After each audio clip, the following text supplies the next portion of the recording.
Working capital में illustration 1 देखते हैं। एक फर्म का इन्फॉर्मेशन दे दी गई है हमको 31/5/21 की। सेल्स दे दिए गए, ईबीआईटी दे दिया गया, फिक्स एसेट दे दिए गए। 3 पॉसिबल करंट एसेट होल्डिंग कर रही है फर्म 5 लाख, 4 लाख और 3 लाख की। अज्यूम किया जाता है कि जो फिक्स एसेट लेवल है वो कांस्टेंट है और प्रॉफिट है वो वेरी नहीं कर रहा है करंट एसेट लेवल से। एनालाइज करके बताइए effect of 3 alternative current asset policies के हिसाब से। तो conservative, moderate and aggressive policy के हिसाब से देखेंगे। सेल्स दे दिए गए 20-20 लाख रुपए का, तीनों के अंदर लिखेंगे। ईबीआईटी दे दिए गए 2-2 लाख रुपए का, तीनों के अंदर लिखेंगे। करंट एसेट दे दिए गए 5 लाख, 4 लाख और 3 लाख रुपए का। फिक्स एसेट दे दिए गए 5-5 और 5 लाख रुपए का। टोटल एसेट आ जाएगी 5 + 5 10, 4 + 5 9, 3 + 5 8।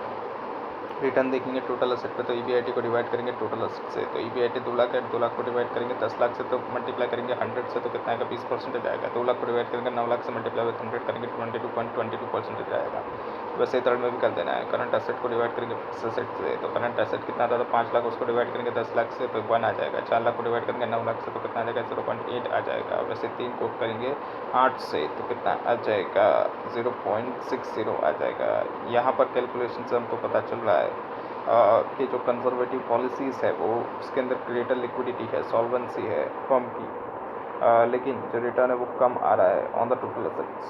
अदर हैंड पे देखेंगे तो एग्रेसिव पॉलिसीज़ पे हायर रिटर्न आ रहा है लेकिन लो लिक्विडिटी है, इसलिए वो बहुत रिस्की हो जा रहा है। मॉडरेट पॉलिसीज़ हमको रिटर्न तो ज़्यादा दे रही है कंजर्वेटिव पॉलिसीज़ से, लेकिन वो लोअर है एग्रेसिव पॉलिसीज़ से।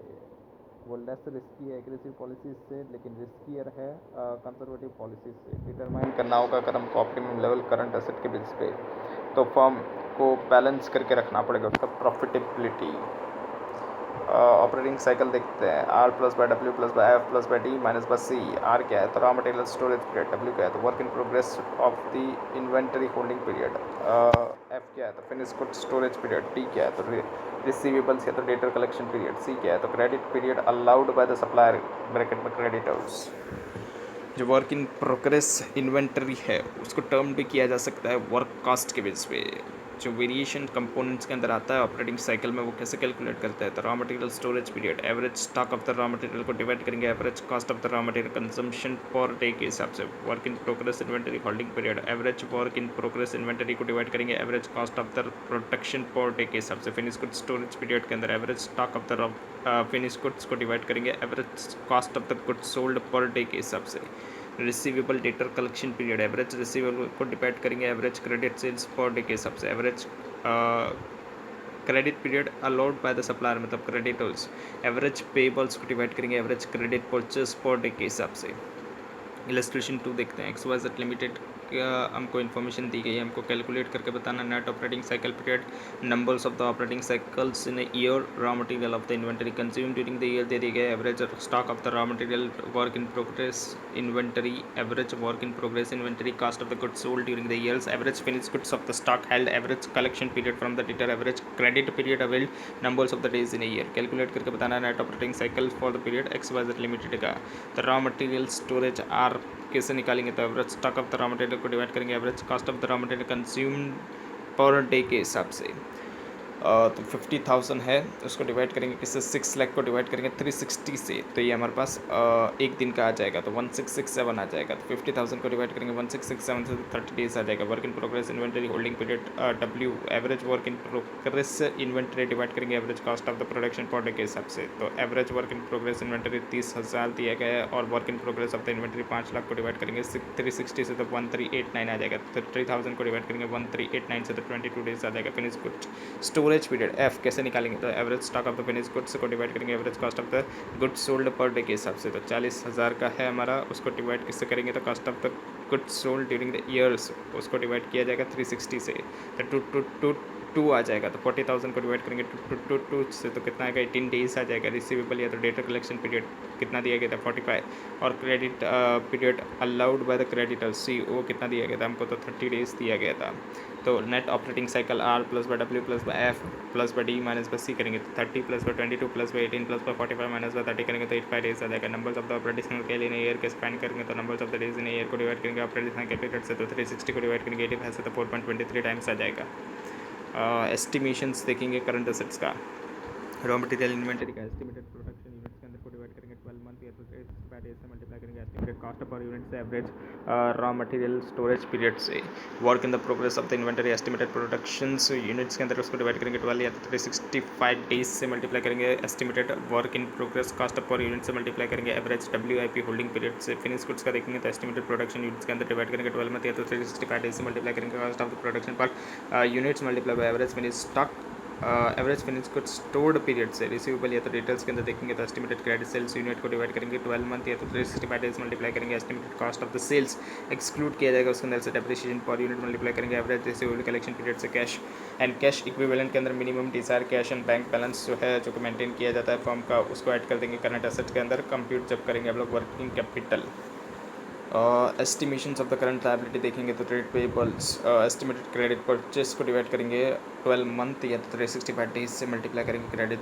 Period allowed by the suppliers direct wages के अंदर एस्टिमेटेड लेबर आवर्स को मल्टीप्लाई करेंगे वेज रेट पर आवर्स से डिवाइड करेंगे 12 मंथ या तो 365 डेज मल्टीप्लाई करेंगे average time lags in the payment of the wages से ओवरहेड्स या तो other than the depreciation and amortisation estimated overheads को डिवाइड करेंगे 12 मंथ्स या तो 360 डेज से उसको मल्टीप्लाई करेंगे average time lag in the payment of the overheads numbers of the days जहाँ पर है उसके अंदर 365 या 360 डेज ले सकते हैं एस्टिमेटेड वर्किंग कैपिटल रिक्वायरमेंट कैसे आएगा तो करंट एसेट्स के अंदर inventory raw material work in progress finish goods receivables के अंदर trade receivables bills minimum cash receivables के अंदर trade debtors bills minimum cash balance cross working capital आ जाएगा करंट लायबिलिटीज़ के अंदर trade payables bills payables wages payables for the overheads excess of the current assets over the current liability आ जाएगा 1 में से 2 को माइनस करेंगे तो उसके अंदर सेफ्टी मार्जिन जो भी होगा उसको ऐड कर देंगे तो नेट वर्किंग कैपिटल आ जाएगा।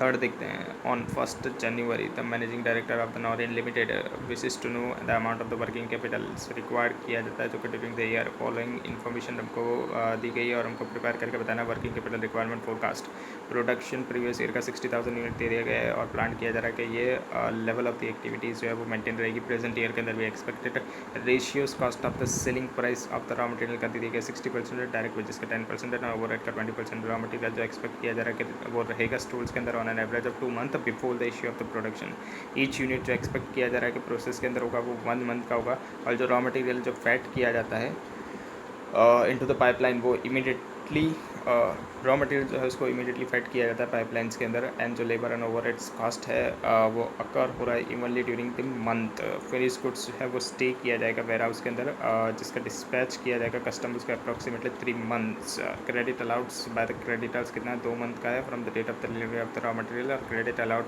टू द डेटर को 3 महीने का दिया जा रहा है date of the dispatch selling price 5 per unit का है देयर इज रेगुलर प्रोडक्शन हो रहा है और सेलिंग साइकिल हो रहा है वेजेस एंड ओवरहेड जो है वो पेड किया जा रहा है 1 month of first of each month for the previous month मतलब प्रीवियस मंथ का जो भी होगा वेजेस और ओवरहेड्स उसको नेक्स्ट मंथ की फर्स्ट डे को पे किया जाएगा मतलब 1 महीने का लैग दिखा रहा है यहाँ पर कंपनी जो है वो नॉर्मली कीप करें cash in hand to the extend of 20,000 ये हमको करंट एसेट के अंदर ऐड कर देना पड़ेगा। रॉ मटेरियल इन्वेंटरी देखेंगे तो 60,000 यूनिट्स उसको मल्टीप्लाई विद 5 करेंगे और फिर उसका 60% जो है वो हमारा क्या आएगा रॉ मटेरियल इन्वेंटरी आएगा तो 1,80,000 आ जाएगा और मंथली अगर हम लोग कंजम्पशन देखते हैं तो इसको डिवाइड बाय 12 करेंगे तो 15,000 का आ जाएगा मंथली कंजम्पशन और रॉ मटेरियल की रिक्वायरमेंट कितनी की है 2 मंथ की रिक्वायरमेंट है तो 15 को मल्टीप्लाई करेंगे 2 से तो कितना आएगा 30,000 आ जाएगा।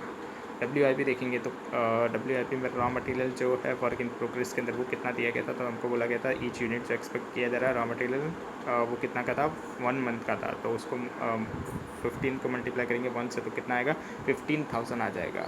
और labour cost work in progress के अंदर क्या था हमारा तो वहाँ पर बोला गया था कि जो लेबर एंड ओवरहेड्स कॉस्ट है वो अकर हो रही है evenly during the evenly during the month का मतलब क्या होता है ओपनिंग के अंदर 0 हो जाता है और क्लोजिंग के अंदर 1 मंथ हो जाता है तो opening plus by closing divide by 2 करेंगे तो कितना हो जाएगा 0 प्लस बाय 1 डिवाइड बाय 2 तो कितना हो जाएगा हाफ हो जाएगा तो हाफ मंथ का हमारा लेबर कॉस्ट आएगी एंड ओवरहेड्स आएगा WIP के अंदर तो 60,000 को मल्टीप्लाई विद 5 करेंगे मल्टीप्लाई 10% करेंगे क्योंकि यहाँ पर कितना था 10% था जो एक्सपेक्टेड रेशियो हमको दिया गया था डायरेक्ट वेजेस का वो 10% था और ओवरहेड्स का 20% था तो 60,000 को मल्टीप्लाई विद 5 करेंगे मल्टीप्लाई विद 10% करेंगे डिवाइड करेंगे 12 मंथ से और फिर multiply with 5 multiply with 0.5 month करेंगे तो कितना आएगा 1250 आ जाएगा और ओवरहेड्स के अंदर कितना आएगा 60,000 को मल्टीप्लाई विद 5 करेंगे मल्टीप्लाई विद 20% करेंगे मल्टीप्लाई विद 0.5 मंथ और फिर डिवाइड करेंगे 12 मंथ से तो कितना आएगा 2,500 आ जाएगा तो टोटल करेंगे तो टोटल वर्क इन प्रोग्रेस 18,750 आ जाएगा।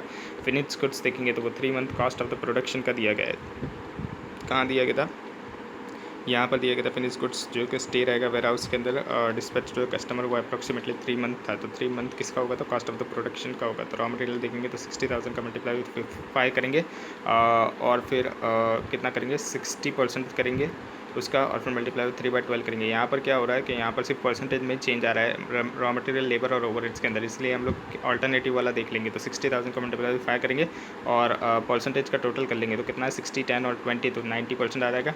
तो 60,000 को मल्टीप्लाई विथ 5 करेंगे, मल्टीप्लाई विथ 90% करेंगे, और ये 3 मंथ का है तो 3/12 करेंगे तो 67,500 आ जाएगा हमारा क्या finish goods of the inventory. Details देखेंगे तो total cost of the sales हमको निकालना पड़ेगा। वो कैसे निकालेंगे? तो रॉ मटेरियल के अंदर वेजेस ऐड करेंगे, ओवरहेड्स ऐड करेंगे, फिक्स ओवरहेड्स ऐड करेंगे, plus by opening finish goods of the inventory को ऐड करेंगे, लेस करेंगे closing finish goods of the inventory को। तो हमारे पास क्या आ जाएगा? Total cost of the sales आ जाएगा। तो रॉ मटेरियल हमारा कितना था?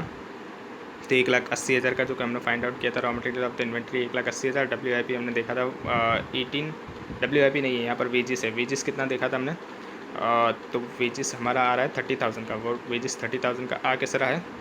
तो यहाँ पर जो वेजेस था वो कितना था? 10% था। तो 60,000 मल्टीप्लाई विथ 5 करेंगे, कितना करेंगे? 60,000 और मल्टीप्लाई विथ 5 करेंगे और फिर उसका 10% करेंगे तो कितना आ जाएगा? 30,000 आ जाएगा। ये 30,000 हमारा वेजेस का आ गया। और फिर ओवरहेड्स का देखेंगे तो वही करेंगे, 60,000 को मल्टीप्लाई विथ 5 करेंगे और फिर इसका कितना परसेंट था? 20% था। तो 20% करेंगे तो कितना आ जाएगा? 60,000 आ जाएगा। प्लस बाय करेंगे opening finish goods of the inventory, वो कितना आ जाएगा हमारा? तो यहाँ पर finish goods of the inventory जो हमको दिया गया था 67,500 जो हमने फाइंड आउट किया था, वही ओपनिंग में आ जाएगा और वही क्लोजिंग में आ जाएगा। तो यहाँ पर हमारा 2,70,000 आ जाएगा। 1,80,000 प्लस 32,000 प्लस बस 60,000 प्लस बस 67,500 माइनस बस 67,500 तो 2,70,000 का हमारा क्या आ जाएगा? Total cost of the sales आ जाएगा। अभी डिटेल्स कैसे निकलेगा? तो 3 मंथ का है तो 2,70,000 को मल्टीप्लाई करेंगे 3/12 करेंगे तो 67,500 आ जाएगा हमारा डिटेल्स। क्रेडिटर्स के अंदर देखेंगे तो हमको 2 मंथ का क्रेडिट पीरियड अलाउड किया गया है। क्रेडिटर्स के अंदर 2 मंथ का क्रेडिट पीरियड अलग किया गया था। तो वो कैसे निकालेंगे? तो 60,000 को मल्टीप्लाई करेंगे 5 से और फिर 60% करेंगे। क्यों 60% करेंगे? क्योंकि रेशियो जो हमारा रॉ मटेरियल का था वही हमको यहाँ पर लेना पड़ेगा। ये हमारा बेस्ड ऑन द कंजम्पशन होता है, जितना रॉ मटेरियल कंज्यूम हुआ है उसके बेसिस पे होता है। तो हम लोग एस्टिमेट कर रहे हैं कि जितना हमने रॉ मटेरियल प्रोडक्शन किया है उतना ही हमारा रॉ मटेरियल कंज्यूम हुआ है। तो 60,000 मल्टीप्लाई बाई 5 मल्टीप्लाई बाई 60% करेंगे, डिवाइड बाई 12 करेंगे और फिर मल्टीप्लाई बाई 2 करेंगे क्योंकि 2 मंथ का हमारा क्रेडिट पीरियड है। तो 30,000 आ जाएगा। डायरेक्ट वेजेस पेबल देखेंगे तो 60,000 को मल्टीप्लाई विद 5 करेंगे, इसका 10% करेंगे और फिर मल्टीप्लाई विद 1 डिवाइड बाई 12 करेंगे तो 2,500 आ जाएगा। ये डायरेक्ट वेजेस का हमारा कहाँ था? तो वेजेस एंड ओवरहेड्स तो था हमारा वो फर्स्ट ऑफ ईच मंथ को दिया जाता था। इसका मतलब यहाँ पर 1 महीने का लैग हो रहा था। तो यहाँ पर 2,500 और ओवरहेड्स का कितना करेंगे? 60,000 को मल्टीप्लाई विद 5 करेंगे और फिर उसका 20% डिवाइड करेंगे 12 से, मल्टीप्लाई करेंगे 1 से तो 5,000 आ जाएगा। स्टेटमेंट बनाएंगे वर्किंग कैपिटल का। तो करंट एसेट्स या तो cross working capital raw material of the inventory कितना हमने फाइंड आउट किया? 30,000 का। WIP कितना फाइंड आउट किया? 18,750 का। और फिनिश गुड्स 67,500। डेटर्स हमारा कितना फाइंड आउट किया? 67,500 का। कैश हमको मेंटेन करके कितना रखना है? 20,000 का, जो कि हमको लास्ट लाइन में दिया गया था। तो टोटल हमारा आ जाएगा 2,03,750 और फिर करंट लाइबिलिटी देखेंगे क्रेडिटर्स 30,000 का। डायरेक्ट वेजेस पेबल जो था वो 2,500 का था। ओवरहेड्स पेबल 5,000 का था। तो 37,500 माइनस कर देंगे हम लोग। 2,03,750 में से 166,250 का हमारा एस्टिमेटेड वर्किंग कैपिटल रिक्वायरमेंट आ जाएगा। इलस्ट्रेशन 4 देखते हैं। फॉलोइंग एनुअल फिगर हमको XYZ कंपनी की दे दी गई है। सेल्स एट 2 मंथ क्रेडिट के ऊपर है। Material consumed supplies to the extend of the 2 month credit के ऊपर है। Wages paid 1 month lag of the payment के ऊपर है। कैश मैन्युफैक्चरिंग एक्सपेंसेस जो है वो पेड किया जा रहा है 1 मंथ इन द एरियल्स के ऊपर। Administrative expenses 1 month in the lag of the payment और sales promotion expenses paid quarterly in advance है। जो कंपनी है वो सेल कर रही है उसका productions on the cross profit of 25%। Depreciation जो कंसिडर्स किया ये हमको इग्नोर करना होता है। क्रॉस प्रॉफिट मतलब प्रॉफिट यहाँ पर लेना होता है नहीं है। हम जब कैश कॉस्ट बेसिस के ऊपर हम लोग सम करते हैं तब तो डेप्रिसिएशन जो है वो कंसिडर किया जाता है as a part of the cost of the production. Depreciation भी हमको कैश कॉस्ट बेसिस के अंदर लेना नहीं होता है। It keep 1 month of the stock each of the raw material and finish goods and cash balances 1,00,000 रुपये का अज्यूम किया जाता है कि 20% सेफ्टी मार्जिन में रखना है। कंप्यूट करके बताइए working capital requirement of the company on the cash cost basis. Ignore करना है WIP। तो स्टेटमेंट बनाएंगे करंट असेट्स के अंदर इन्वेंटरी रॉ मटेरियल कितना का आएगा, पहले यहाँ पर हमको कॉस्ट शीट बना लेनी पड़ेगी। तो मटेरियल कितना का था हमारा 9 लाख का था, वेजेस कितना का था 7,20,000 का, तो प्राइम कास्ट आ गया 16,20,000 की, और मैन्युफैक्चरिंग एक्सपेंस कितना कैश के अंदर 9,60,000 का था, तो COP या तो COGS कितना आ जाएगा 25,80,000। ये सब हम कहाँ से लिख रहे हैं, तो यहाँ पर दिया गया था material wages cash manufacturing expense, यहाँ पर कैश में ही लेना होता है मैन्युफैक्चरिंग एक्सपेंस का, और administrative expense and selling and promotion expense को भी जोड़ देंगे हम लोग, तो हमारा कितना आ जाएगा COS 29,40,000 का आ जाएगा कॉस्ट ऑफ सेल्स। उसके बाद देखेंगे यहाँ पर रॉ मटेरियल किसके बेसिस पे होता है, तो रॉ मटेरियल एक मटेरियल कंज्यूम के बेसिस पे होता है, जो कि 9 लाख है, तो 9 लाख को मल्टीप्लाई करेंगे किससे 1 से, और फिर डिवाइड करेंगे 12 से। यहाँ पर रॉ मटेरियल के अंदर 1 मंथ था, क्योंकि यहाँ पर हमको लिखा गया था कि raw material and finish goods का था वो कितना हमको कैप्ट करना है, 1 मंथ का कितना है, कहाँ पर लिखा गया, तो सेकंड लाइन के अंदर यहाँ पर लिखा गया था कि जो it cap 1 month stock of the raw material and finish goods, यानी रॉ मटेरियल फिनिश गुड्स हमारा कितने का है 1 मंथ का हमको कैप करके रखना है। तो यहाँ पर रॉ मटेरियल 9 लाख को मल्टीप्लाई करेंगे 1 से, डिवाइड करेंगे 12 से, तो 75,000 आ जाएगा। फिनिश गुड्स 25,80,000 को मल्टीप्लाई 1 से करेंगे और फिर डिवाइड करेंगे 12 से, तो यहाँ पर कितना आ जाएगा हमारा 2,15,000 आ जाएगा। ये फिनिश गुड्स कहाँ से निकाला हमने 25,80,000, तो ये फिनिश गुड्स होता है हमारा किस पे कैलकुलेट होता है, तो COP पे कैलकुलेट होता है, कॉस्ट ऑफ द प्रोडक्शन। तो यहाँ पर कितना आएगा 25,80,000 आ जाएगा। तो 25,80,000 को मल्टीप्लाई करेंगे 1 से और फिर डिवाइड करेंगे 12 से, तो कितना आएगा 2,15,000 आएगा। रिसीवेबल या तो डिटेल्स देखेंगे तो वो कितने का है 2 मंथ का है, 2 मंथ क्रेडिट के बेस पे। ये कहाँ से निकाला हमने, तो ये जो रिसीवेबल्स था या डिटेल्स था ये हमको दिया गया था ऊपर मटेरियल कंज्यूम के अंदर कि कितना था 2 मंथ क्रेडिट को supplier extend to the 2 month sales के अंदर दिया गया था, ये हमको ये सेल्स के अंदर दिया गया था। रिसीवेबल या डिटेल्स होता है वो किसके बेसिस पे होता है, सेल्स के ब्रैकेट में दिया गया था 2 मंथ के क्रेडिट के बेसिस पे होता है, लेकिन यहाँ पर हमको कॉस्ट के बेसिस पे देखना होता है। तो यहाँ पर हम लोग कौन सा COS लेंगे, तो 29,40,000 को मल्टीप्लाई किससे करेंगे 2 मंथ के क्रेडिट पे, तो 2 डिवाइड बाई 12 करेंगे तो 4,90,000 आ जाएगा। सेल्स प्रमोशन एक्सपेंस पेड किया गया एडवांस के अंदर, तो ये हमारे लिए क्या हो गया असेट्स हो गई। तो कितने का था 3 मंथ का था। ये कहाँ दिया गया था हमको सेल्स प्रमोशन एक्सपेंस, यहाँ पर दिया गया था क्वार्टरली इन एडवांस है। क्वार्टरली का मतलब होता है कितना, क्वार्टरली का मतलब होता है 3 मंथ होता है। क्वार्टरली के अंदर कितने मंथ होता है 3 मंथ होते हैं, इसलिए यहाँ पर क्या करेंगे हम लोग 3/12 करेंगे, तो 1,20,000 को मल्टीप्लाई करेंगे 3 और फिर डिवाइड करेंगे 12 से, तो 30,000 आ जाएगा। और कैश बैलेंस हमको 1 लाख रुपये का मेंटेन करके रखना है, टोटल करेंगे तो 9,10,000 रुपये आ जाएगा। ग्रॉस वर्किंग कैपिटल और करंट लायबिलिटी देखेंगे पेबल्स जो क्रेडिटर्स है फॉर द मटेरियल वो कितना है 2 मंथ के क्रेडिट पे, वो कहाँ दिया गया था, ये मटेरियल कंज्यूम के अंदर दिया गया था कि सप्लायर ने एक्सटेंड किया गया 2 मंथ का क्रेडिट, और 9 लाख को मल्टीप्लाई करेंगे 2 डिवाइड बाई 12 करेंगे तो 1,50,000 आ जाएगा। क्रेडिटर किसके ऊपर होता है, तो रॉ मटेरियल कंज्यूम जो दिया गया होता है उसके ऊपर होता है। तो 9 लाख को मल्टीप्लाई 2 डिवाइड बाई 12 करेंगे तो 1,50,000 आ जाएगा। भाई जिस आउटस्टैंडिंग कितना का 1 मंथ का है तो 7,20,000 को डिवाइड करेंगे और 12 से मल्टीप्लाई विद 1 करेंगे तो 60,000 आ जाएगा। मैन्युफैक्चरिंग एक्सपेंसेस जो है वो भी आउटस्टैंडिंग कितने का है 1 मंथ का है, तो 9,60,000 जो है उसको कितने डिवाइड करेंगे 12 से और फिर मल्टीप्लाई 1 करेंगे तो 80,000 आ जाएगा। एडमिनिस्ट्रेटिव एक्सपेंसेस जो है वो भी आउटस्टैंडिंग कितने का 1 मंथ, एडमिनिस्ट्रेटिव एक्सपेंसेस भी 1 मंथ के लैक पेमेंट के अंदर है, तो 2,40,000 को डिवाइड करेंगे 12 से मल्टीप्लाई विद 1 करेंगे तो कितना आएगा 20,000 आ जाएगा। और फिर टोटल कर देंगे तो हमारा कितना आ जाएगा 3,10,000 आ जाएगा। तो 9,10,000 में से 3,10,000 माइनस करेंगे तो 6 लाख रुपये का हमारा नेटवर्किंग कैपिटल आ जाएगा। उसके अंदर सेफ्टी मार्जिन ऐड कर देनी पड़ेगी, कितना है 20% का है, तो कितना आ जाएगा 6 लाख का 20%, तो 1,20,000 और फिर टोटल करेंगे टोटल वर्किंग कैपिटल रिक्वायरमेंट कितना का आ गया हमारा 7,20,000 का आ जाएगा।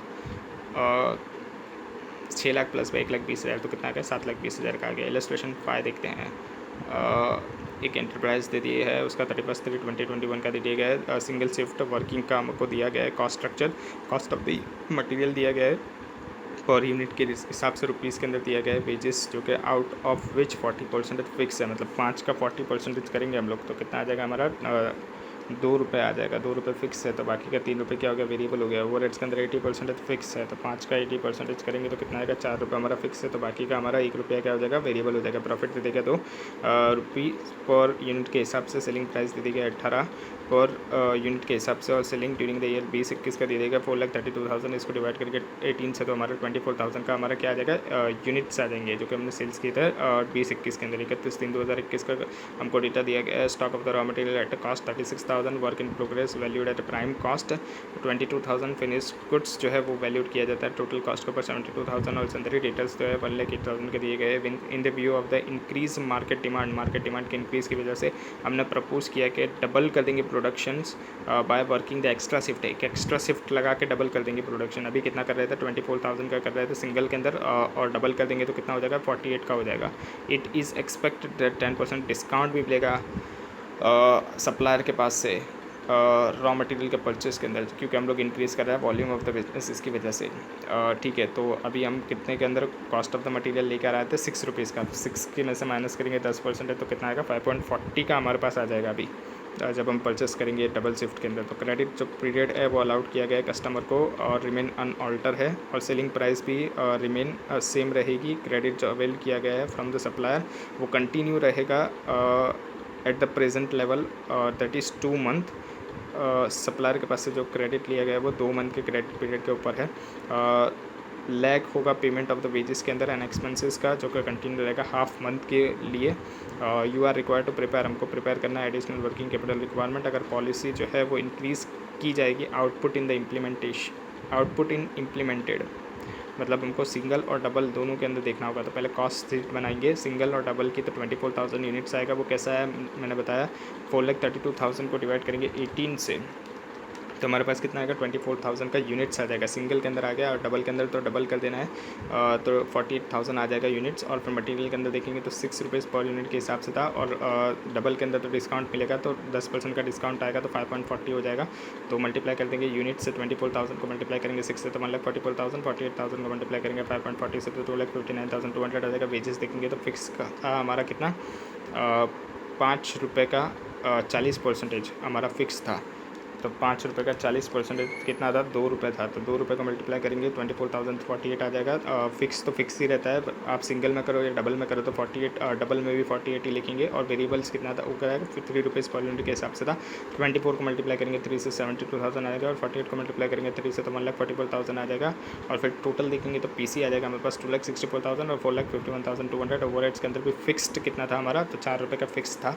24,000 को मल्टीप्लाई करेंगे 4 से तो कितना आ जाएगा हमारा 96,000 आ जाएगा। और फिक्स तो फिक्स ही रहता है, तो डबल के अंदर भी 96 ही आएगा। और वेरिएबल 1 रुपीज़ के हिसाब से था, तो 24,000 को मल्टीप्लाई विद 1 करेंगे तो 24,000, और 48,000 को मल्टीप्लाई विद 1 करेंगे तो 48,000 आ जाएगा। और फिर टोटल करेंगे हम लोग 2,64,000 प्लस बाय 96,000 प्लस बाय 24,000, 3,84,000 का हमारा COP, और यही CO GSP आ जाएगा और यही COSP आ जाएगा, क्योंकि सेलिंग एंड एडमिनिस्ट्रेटिव एक्सपेंसेस भी नहीं है, और ओपनिंग या तो closing stock of the finish goods या तो WIP भी कुछ नहीं दिया गया है, तो वैसे ही आ जाएगा हमारा। और 5,92,200 आ जाएगा डबल के अंदर। अभी देखेंगे हम लोग क्या देखेंगे, हमको निकालना पड़ेगा सेल्स कितने मंथ के क्रेडिट के ऊपर दिया गया raw material WIP finish goods और डेटर्स का। तो पहले सेल्स यूनिट का देखेंगे तो 4,32,000 को डिवाइड किया 18 से तो 24,000 यूनिट्स आ गया। इसको डिवाइड करेंगे 12 से, 24,000 पूरे साल का था, हमको तो मंथ का चाहिएगा तो कितना होगा 2,000 यूनिट पर मंथ का आ जाएगा हमको। पर्टिकुलर्स यूनिट्स एज ऑन 31/3/2021, और मंथ के अंदर देखेंगे कितने मंथ क्रेडिट पे होगा, कितने मंथ का हमको वर्किंग कैपिटल रखना का रिक्वायरमेंट होगी, वो हम लोग को निकालना पड़ेगा यहाँ पर।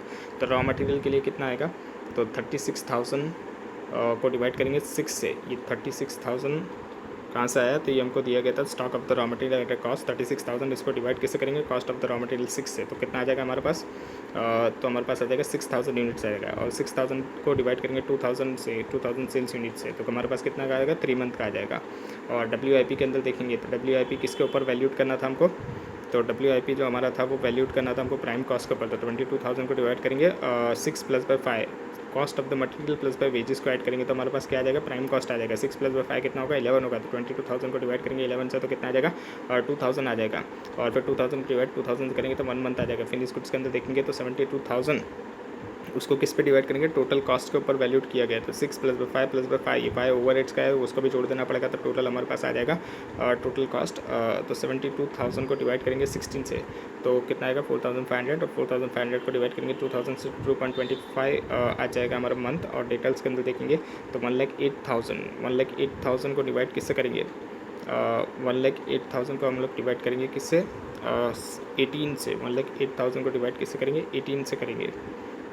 क्योंकि यहाँ पर सेलिंग प्राइस के ऊपर हमको करना पड़ेगा, डिटेल्स हमारे पास सेलिंग प्राइस के ऊपर से डिवाइड करना पड़ेगा। तो 1,08,000 को 18 से डिवाइड करेंगे तो हमारे पास आ जाएगा 6,000, और 6,000 को डिवाइड करेंगे 2,000 से, तो 3 मंथ का हमारा वर्किंग कैपिटल्स के लिए बनेगा। और कैलकुलेट करेंगे वर्किंग कैपिटल एस्टिमेट्स, तो यहाँ पर सिंगल और डबल दोनों के लिए करना पड़ेगा। तो रॉ मटेरियल 1,44,000, रॉ मटेरियल किसके ऊपर वैल्यूड होता है, तो रॉ मटेरियल कंज्यूम के ऊपर। तो रॉ मटेरियल कंज्यूम 1,44,000 और 2,59,200 है। और क्रेडिट कितना आएगा हमारा, 3 मंथ्स का हमको रखना है, तो 3 डिवाइड बाई 12 करेंगे तो 36,000 और 64,800 आ जाएगा। यहाँ पर 3 मंथ कैसे हमको फाइंड आउट हुआ, तो ये हमने फाइंड आउट किया था यहाँ पर 3 मंथ।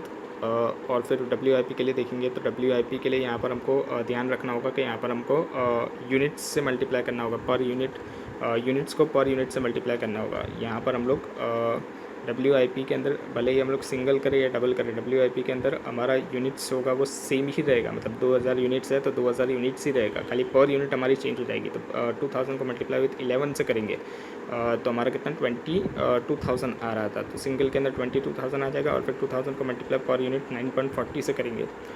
डबल के अंदर तो कितना हो जाएगा, 9.40 हो जाएगा। ये 9.40 कैसे आ रहा था, तो WIP 9.40 कैसे आ रहा था, तो ये जो हमारा वर्क इन प्रोग्रेस था वो वैल्यूड किया जाता था प्राइम कॉस्ट के ऊपर। तो यहाँ पर प्राइम कॉस्ट जो हमने निकाली थी डबल के अंदर, वो कितनी निकाली थी हमने, 4,51,200, उसको किससे डिवाइड करेंगे, 48,000 से डिवाइड करेंगे तो हमारा पर यूनिट आ जाएगा 9.4। और उसको फिर मल्टीप्लाई किससे कर देंगे हम लोग, उसको मल्टीप्लाई कर देंगे हम लोग 2,000 यूनिट से। यूनिट्स हमारा सेम ही रहेगा, भले आप सिंगल करो या डबल करो, WIP में तो यूनिट सेम ही रहेगा। तो 2,000 यूनिट था, 2,000 को मल्टीप्लाई विथ 11 से करा और 2,000 को मल्टीप्लाई विथ 9.40 से करा, तो 18,800 आ जाएगा डबल के अंदर।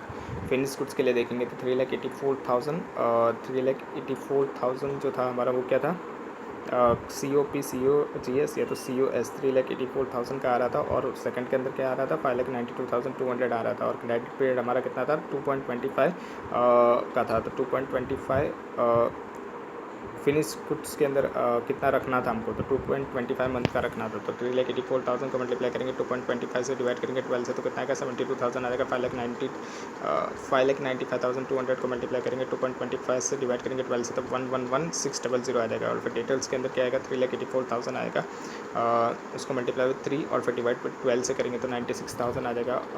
डिटेल्स हमारा किसके ऊपर आएगा, तो COS के ऊपर आएगा, जो कि 384 है और 5,92,200 है। और फिर हमको क्रेडिट कितने का है, तो 3 मंथ का क्रेडिट देना है, 3 मंथ का क्रेडिट हमको देना है। तो 3 डिवाइड बाई 12 करेंगे तो यहाँ पर 96,000 और 1,48,800 आ जाएगा। टोटल करेंगे तो करंट एसेट आ जाएगा 226 और 3,44,000। क्रेडिटर्स देखेंगे तो क्रेडिटर्स रॉ मटेरियल कंज्यूम के ऊपर होता है।